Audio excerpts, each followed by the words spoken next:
कभी कभी हम अपनी आंखों से जो देखते हैं वो सच नहीं होता और जो सच होता है वो देख नहीं पाते।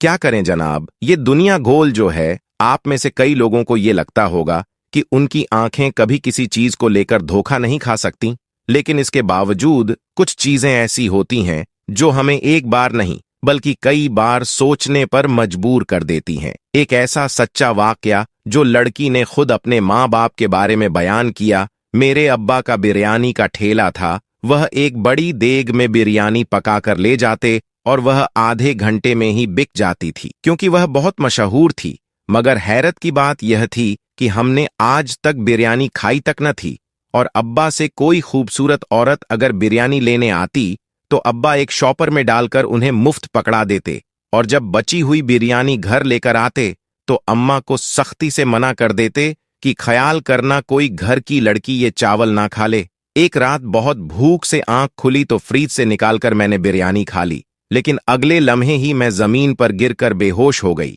और जब आंख खुली तो यह देखकर रूह फना हो गई कि मैं तो... दोस्तों, आगे क्या हुआ ये दिलचस्प कहानी सुनने के लिए हमारे साथ आखिर तक जुड़े रहिएगा, और जल्दी से कंफर्म कर ले कि आपने हमारा चैनल सब्सक्राइब कर रखा। अगर नहीं किया तो अभी हमारा चैनल सब्सक्राइब करते हुए बेल आइकन को क्लिक कर दें, ताकि हमारी मजीद दिलचस्प वीडियो आप तक पहुंचती रहे। तो आइए आगे बढ़ते हैं। मेरा ताल्लुक एक मिडिल क्लास फैमिली से था। मेरे अब्बा का बिरयानी का ठेला था। अब्बा रोजाना सुबह बड़ी सी देग में बिरयानी पकाकर एक रेडी पर रख कर ले जाते थे, और ज्यादातर एक आध घंटे बाद अब्बा की वापसी हो जाती है, क्योंकि अब्बा की बिरयानी आधे घंटे में ही बिक जाती थी, क्योंकि यह बिरयानी बहुत मशहूर थी और इसके जायके की धूम दूर दूर तक थी। मैंने शुरू से ही अब्बा का यह मामूल देखा हुआ था कि वह सुबह सुबह एक देग में बिरयानी पकाते और फिर उसे रेडी पर रखकर ले जाते।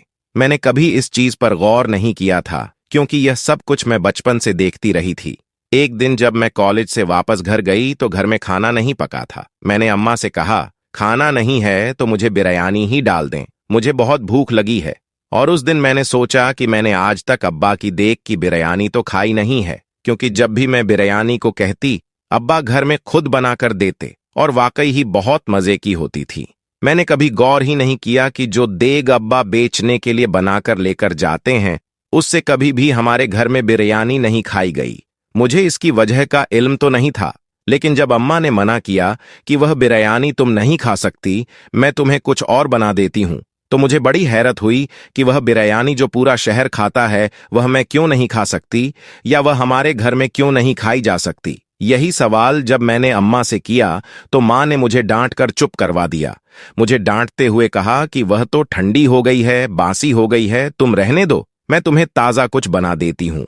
उस वक्त तो मैं खामोश हो गई, लेकिन अब मुझे तजस्सुस होने लगा कि बिरयानी में ऐसा क्या है जो घर में नहीं खाई जा सकती। क्या मेरे माँ बाप मुझसे कुछ छुपा रहे हैं? क्या कुछ ऐसा है जो कि मुझे मालूम नहीं है? इस तरह के बहुत से सवाल मुझे तंग करने लगे और मैं उनके जवाब हासिल करने का फैसला कर लिया। इसके बाद से मैंने अब्बा पर नजर रखना शुरू कर दी, लेकिन हमेशा मेरे जागने से पहले अब्बा देग पका चुके होते, या जिस दिन दोपहर को उन्होंने जाना होता तो मेरे कॉलेज जाने के बाद पकाना शुरू करते, और मुझे भी समझ ना आई कि इस बिरयानी में ऐसा क्या होता है, क्योंकि मेरे सामने वह देग पकाई ही नहीं गई थी। एक दिन अब्बा ने दोपहर में बिरयानी लेकर जानी थी। मेरे कॉलेज जाने के बाद अब्बा ने बिरयानी पकाई और हमेशा की तरह रेडी पर रखकर उसे ले गए। उसी दिन मुझे कॉलेज से जल्दी छुट्टी हो गई, तो मैंने जल्दी से अपने दोस्त का बुर्खा पहन लिया और अब्बा की रेडी के पास जाकर खड़ी हो गई। मैं देखना चाहती थी इस बिरयानी में ऐसा क्या है जो कि मुझसे छुपाया जा रहा है। अब्बा की रेडी के पास बहुत ज्यादा भीड़ थी, लोग लाइन लगाकर बिरयानी ले रहे थे। इतने में मैंने देखा कि एक खूबसूरत औरत आई और उसने जाकर अब्बा से कुछ कहा, और अब्बा ने खामोशी से एक शॉपर में बिरयानी डालकर उसे पकड़ा दी, और वह औरत पैसे दिए बगैर चली गई। मुझे बड़ी हैरत हुई कि यह कौन औरत थी, और अब्बा ने इससे पैसे भी नहीं लिए। आखिर इसके पीछे क्या राज है? अब तो मुझे उस औरत का राज भी मालूम करना था। मैं अभी यही सोच रही थी कि एक और औरत आई और अब्बा ने उसे भी बिरयानी डालकर शॉपर पकड़ा दिया और उससे भी पैसे नहीं लिए। मुझे लगा कि जो भी खूबसूरत औरत आती है अब्बा उसे मुफ्त में बिरयानी दे देते हैं। मुझे अब अपने अब्बा पर गुस्सा आने लगा कि घर में जवान बेटी है और यह बाहर खूबसूरत औरतों को देखकर उन्हें मुफ्त बिरयानी खिला रहे हैं, और बिरयानी भी ऐसी जिसको घर की औरतों को खाने नहीं दिया जाता। ये सब क्या था? क्या वाकया ही मेरा बाप एक बुरे किरदार का इंसान था, या फिर ये बिरयानी कुछ खास थी जिसमें कुछ मिलाया गया था? क्या मेरी अम्मा भी इन सब में शामिल थीं? मेरे अंदर का तजसूस जाग गया था और मुझे अब इन सब के बारे में मालूम करना था। दिन गुजरते गए और मुझे अभी तक इस राज का कोई सुराख न मिला था। अब तो ये रोज होने लगा था कि अब्बा बची हुई बिरयानी घर नहीं लाते थे, इसलिए मैं उसे खाकर भी अंदाजा नहीं लगा सकती थी, और अब्बा के ठेले पर मैं रोज रोज नहीं जा सकती थी, क्योंकि मेरे बोलते ही अब्बा पहचान लेते और रोज रोज कॉलेज से जल्दी आना भी मुश्किल था। लेकिन जब भी मैं अब्बा के ठेले पर गई तो मैंने उन 2-3 औरतों को देखा जिन्हें अब्बा मुफ्त में बिरयानी पकड़ा देते थे। लेकिन हैरानी की बात यह थी कि अब्बा ने उस बिरयानी के पहले से शॉपर बनाकर रखे होते थे। मुझे इंतहा गुस्सा आता है इस मंजर को देखकर। आखिरकार एक दिन मैंने एक औरत का पीछा करने का फैसला किया और दबे पांव उस औरत के पीछे चल दी। मैंने देखा कि वह औरत एक बहुत बड़ी कोठी में दाखिल हो गई है, और इतनी आलीशान कोठी देखने के बाद मुझे हैरत होने लगी कि अब्बा का इस औरत के साथ क्या ताल्लुक हो सकता है। क्या ये औरत सिर्फ अब्बा की बिरयानी लेने के लिए इतनी दूर आती है? मैं वापस घर आ गई और ऐसी ही मजाक में वालिदा से सवाल किया कि क्या अब्बा का किसी से कोई ताल्लुक है? तो अम्मा ने मुझे सख्ती से टोक दिया कि अपने बाप के बारे में ऐसा नहीं सोचते। अब मैं सोच रही थी कि मां को बता दूं कि अब्बा ऐसा करते हैं, लेकिन मुझे समझ नहीं आई कि मेरे पास तो कोई सबूत भी नहीं था। और सिर्फ वही औरत, क्या दूसरी औरतों के भी तो मेरे अब्बा के साथ ताल्लुकात थे? मुझे अब्बा पर शदीद गुस्सा आता कि मैं बचपन से न जाने कितनी छोटी छोटी ख्वाहिशों को यही समझकर खत्म करती रही कि मेरे अब्बा गरीब है, ये कैसे पूरी करेंगे। उधर मेरा अब्बा बिरयानी भी औरतों पर मुफ्त में लुटाता है, जो हमारा कमाई का वाहिद जरिया है। यह सिलसिला चलता रहा, और जब कभी अब्बा बची हुई बिरयानी घर लेकर आते तो अम्मा उसे फ्रिज में रखकर ताला लगा देती ताकि मैं ना खा सकूं और ना ही अम्मा खुद खाती। अब तो मुझे जिद हो गई थी कि मैंने बिरयानी जरूर खानी है। एक दिन अपनी एक दोस्त को कहा कि उस जगह की बिरयानी बहुत मशहूर है, तो मेरे लिए ले आना। उसे मालूम नहीं था कि वह बिरयानी वाला मेरा बाप है। वह जाकर वहां से बिरयानी ले आई, लेकिन जब उसने बिरयानी खाई तो उसे वह ज़ियाका इतना अच्छा लगा कि उसने मेरे लिए कुछ नहीं बचाया और वह सारी खत्म कर गई। मेरे पूछने पर उसने कहा कि उस बिरयानी में एक नशा था। मुझे तो याद भी नहीं रहा कि तुमने वह मंगवाई थी, मैं तो वह सारी खा गई। उसने तो यह बात मुस्कुराते हुए कही, लेकिन मुझे लगा कि वह सच कह रही है। इस बिरयानी में सच में ही नशा है। तो क्या मेरा बाप नशावर बिरयानी सारे शहर को खिलाता है? और क्या इस बिरयानी से आने वाली कमाई हलाल है? क्या मेरा बाप मुझे बचपन से हलाल खिलाता आ रहा है? मैं तो अपने बाप की नफरत में न जाने कितने आगे तक सोच चुकी थी, और मैंने तो यह तक सोच लिया था कि मैंने अब इस चीज का सबूत लेना है कि मेरा बाप बिरयानी में नशा मिलता है, और मुझे यह बात कानून को बतानी है ताकि मेरे बाप को सजा मिल सके। मुझे गुस्सा सिर्फ इस बात का था कि मेरा बाप दूसरी औरतों से ताल्लुक क्यों रखता है। क्या सच में ही मेरा बाप गलत था? क्या वह इस बिरयानी में कुछ मिलता था जो घर में किसी को नहीं खाने देता था? क्या इसके बाहर की औरतों के साथ सच में ताल्लुकात थे? और अगर थे तो इन ताल्लुकात में इस बिरयानी का क्या किरदार था? और मेरा बाप कोई और काम क्यों नहीं करता था? हमेशा से ही यही ठेला क्यों लगता था? एक दिन सुबह बची हुई कुछ बिरयानी घर लेकर आए और हमेशा की तरह अब्बा ने फ्रिज में रखकर ताला लगा दिया। रात को भूख से मेरी आंख खुली तो मैंने देखा कि फ्रिज का ताला खुला हुआ था। मैंने फौरन से बिरयानी प्लेट में निकाली और गर्म करके खाने लगी। सच बात यह है कि वह बिरयानी बहुत ही मजे की थी, और मुझे मालूम भी ना हुआ कि कब मैं पूरी प्लेट खाली कर गई। खाना खाने के बाद मैं उठी ही थी कि मुझे चक्कर आने लगे, और किचन के दरवाजे तक पहुंचते पहुंचते मैं गिर गई और बेहोश हो गई। जब दोबारा मेरी आंख खुली तो मैं अस्पताल में थी और अम्मा मेरे पास थीं। मैंने मम्मी से पूछा कि मुझे क्या हुआ था, तो अम्मा ने कहा कि तुम किचन के दरवाजे में बेहोश पड़ी थी और हम तुम्हें अस्पताल ले आए हैं। मैंने कहा कि डॉक्टर ने क्या कहा है, मुझे क्या हुआ है? तो अम्मा ने कहा कि डॉक्टर कहते हैं तुमने कोई दवाई खा ली है जिससे तुम बेहोश हो गई हो। मैंने उनको कहा कि मैं तो सिर्फ बिरयानी खाई है, जिस पर अम्मा ने मुझे डांटा। जब मैं मना किया था तो फिर वह बिरयानी तुमने क्यों खाई? मैंने अम्मा से कहा वह बिरयानी पूरा शहर खा सकता है तो मैं क्यों नहीं खा सकती हूँ? और अगर वह दवाई बिरयानी में थी तो इसका मतलब है कि अब्बा पूरे शहर को बिरयानी दवाई वाली खिला रहे हैं। अब तो मैं यह बात सबको बताकर रहूंगी। इस बात पर मुझे अम्मा ने और भी सख्ती से डांटा और कहा कि मैं अपने बाप पर शक कर रही हूं, और वह बाप जिसने मुझे पाल पोस जवान किया है और उसी की बिरयानी की कमाई हमेशा मुझे खिलाई है और मेरी हर जरूरत पूरी की है, और मैं आज उस बाप की कमाई के जरिए पर शक कर रही हूं, और यह कि इस बिरयानी में कुछ भी नहीं था। तुमने ही जरूर कोई दवाई ली है, और अगर यह बात किसी को पता चली तो तुम पर खुदकुशी का केस बन सकता है। अभी तो हमने डॉक्टर से कहा है कि इसने कोई दवाई नहीं खाई, शायद सर दर्द की कोई गोली खाई होगी जो एक्सपायर हो गई होगी। अभी तो हमने बात बना ली है, लेकिन अगर तुमने यह बात किसी को भी बताई तो फिर तुम पर खुदकुशी का केस बन जाएगा। मैं तो अम्मा की बात सुनकर हैरान रह गई। मुझे इस बात पर अब कोई शक नहीं रहा कि मेरी अम्मा भी हर चीज में मेरे अब्बा के साथ मिली हुई है। मुझे अपने अब्बा के साथ साथ अपनी अम्मा से भी नफरत होने लगी, लेकिन मैं अम्मा की धमकी से डर गई थी कि अगर मैंने किसी को कुछ बताया तो मुझ पर ही कोई केस बन जाएगा।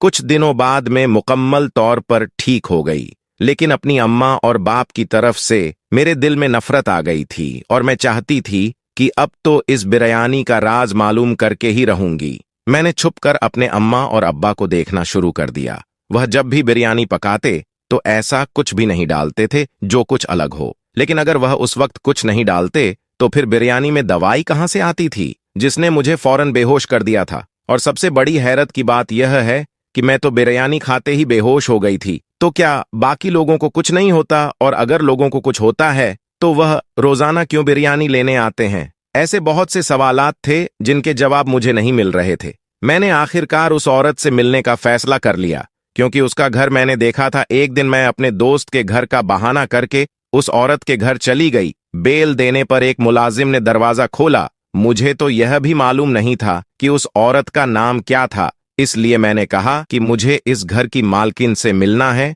मुलजिम ने मुझे एक कमरे में बिठा दिया और मालकिन को बुलाने चला गया। अब मुझे घबराहट होने लगी कि अगर उस औरत ने पूछ लिया कि तुम कौन हो, और उसने अगर यह बात न मानी कि वह उसकी बिरयानी लेकर आती है तो क्या होगा। मैं अभी यही सोच रही थी कि एक मॉडर्न सी औरत कमरे में दाखिल हुई और मुंह से हैरत से सवाल करने लगी कि मैं कौन हूं और उससे मिलना चाहती हूं। मैं तो उस औरत को देखकर हैरान थी कि वह औरत तो वह नहीं थी जो अब्बा से बिरयानी लेकर आती है, ये तो कोई और ही औरत थी। अब मुझे समझ नहीं आ रही थी कि मैं इस औरत को क्या कहूं, क्योंकि मैंने उस औरत को इसी घर में दाखिल होते देखा था और इस बात पर मुझे कोई शक नहीं था। यह तो कोई और थी और इसको क्या बोलूं। मैंने उसे सच बताने का फैसला कर लिया। मैंने उसे कहा कि मैंने इसे घर में एक औरत को दाखिल होते देखा था जो कि बिरयानी लेकर आ रही थी। मुझे उस औरत से मिलना है। उस औरत ने कहा कि वह तो हमारी मुलाजिमा है। मैंने कहा कि मुझे उससे मिलना है। उसने मुझसे कोई और सवाल नहीं किया और ना ही मैंने कोई जवाब दिया। अब तो मुझे यकीन हो चला था कि मेरे बाबा का उस औरत के साथ कोई ताल्लुक जरूर होगा, क्योंकि वह औरत भी एक मुलाजमा थी। वाकई इतनी बड़ी कोठी की मालकिन मेरे बाप के साथ कोई ताल्लुक नहीं रख सकती।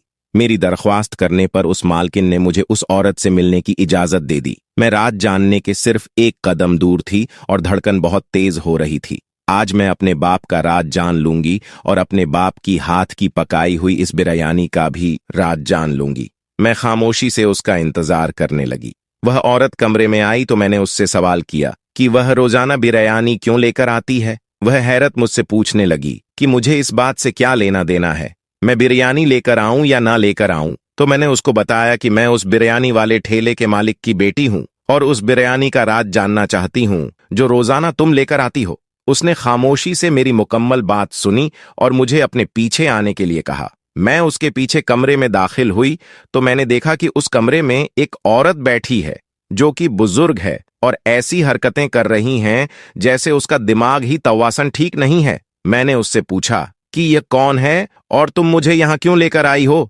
मैंने तुमसे कुछ और पूछा है। तो उसने कहा कि यह औरत इस घर की मालिक की मां है और इसका दिमागी तवासन ठीक नहीं है।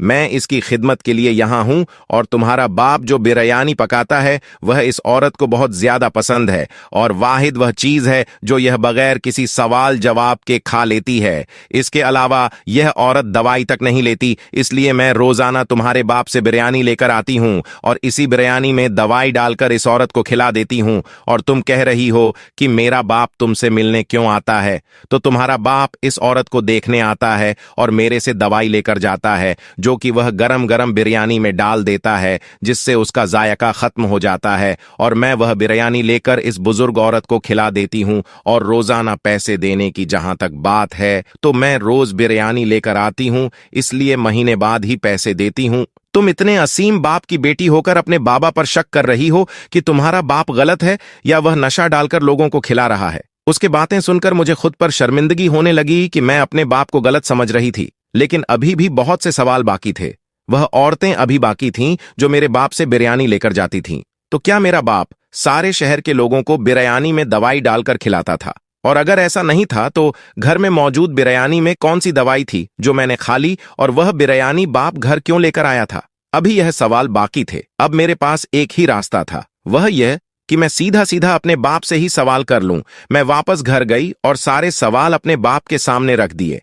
पहले तो वह मेरे सवाल सुनकर मुझे हैरत से देखने लगे। शायद उन्हें इस बात का दुख हुआ था कि मैं उनकी बेटी होकर उन पर शक कर रही हूं, लेकिन फिर वह खामोश हो गए और मुझे अपने साथ चलने के लिए कहा। मैं खामोशी से उनके पीछे चलने लगी। फिर वह मुझे एक ओल्ड होम में लेकर गए, और जब मैं उस ओल्ड होम की मालकिन के कमरे में दाखिल हुई तो मुझे झटका लगा, क्योंकि यह तो वही औरत थी जो मेरे बाप से रोजाना बिरयानी लेकर जाती थी, और उसने भी तकरीबन वही बात की। इसके ओल्ड होम में कुछ बुजुर्ग ऐसे हैं जो कि खाना नहीं खाते, और वह भी इस बिरयानी में ही दवाई डालकर इन बुजुर्गों को खिला देती है, और इनका भी रोजाना का खाता है, इसलिए वह भी रोज पैसे नहीं देती। अब तो मुझे अपनी सोच पर शर्मिंदगी होने लगी थी। मैंने फौरन अपने बाप से माफी मांगी, लेकिन एक सवाल अभी बाकी था कि घर में मौजूद बिरयानी मुझे क्यों नहीं खाने दी जाती, और इस बिरयानी में दवाई कहां से आई? और इस सवाल का जवाब भी मुझे अपने बाप से ही मिल गया, क्योंकि बिरयानी इतनी मशहूर है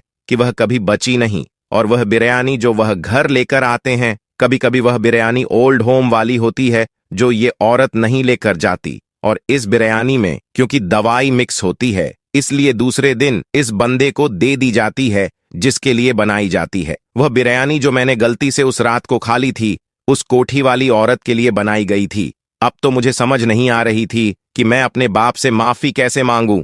मैंने फौरन हाथ जोड़कर अपने माँ और बाप दोनों से माफी मांगी, और दोनों ने पूरे दिल से मुझे माफ कर दिया। समझ आ गई थी कि हमेशा जो आंखें देखती हैं वो सच नहीं होता। आंखों देखा हमेशा सच नहीं होता का मतलब है कि जो हम अपनी आंखों से देखते हैं वह हमेशा सच नहीं होता। आंखों का काम केवल देखना है और उसकी सूचना मस्तिष्क को देना है। मस्तिष्क उस विषय पर अंतिम निर्णय लेता है। आंखों के देखने में माध्यम की बड़ी भूमिका होती है। माध्यम बदलने से सूचना भी बदल सकती है। इस तरह मस्तिष्क भी उस सूचना पर गलत निर्णय ले सकता है। आंखों देखा झूठ भी हो सकता है। कभी कभी हम अपनी आंखों से जो देखते हैं वह सच नहीं होता, और जो सच होता है वह दिख नहीं पाता। आंखों में आंखें डालकर बात करने से विश्वास बढ़ता है। आपका चेहरा और आपकी बॉडी लैंग्वेज आपके मन के भाव प्रकट करते हैं। आपकी शरीर की हरकतें सब कुछ कहने में सक्षम हैं कि आप क्या सोच रहे हैं। आज की वीडियो में बस इतना ही। वीडियो कैसी लगी हमें जरूर बताइए। इसी के साथ वीडियो को लाइक करें, शेयर करें और चैनल को सब्सक्राइब जरूर करें। तब तक लाए अल्लाह हाफिज।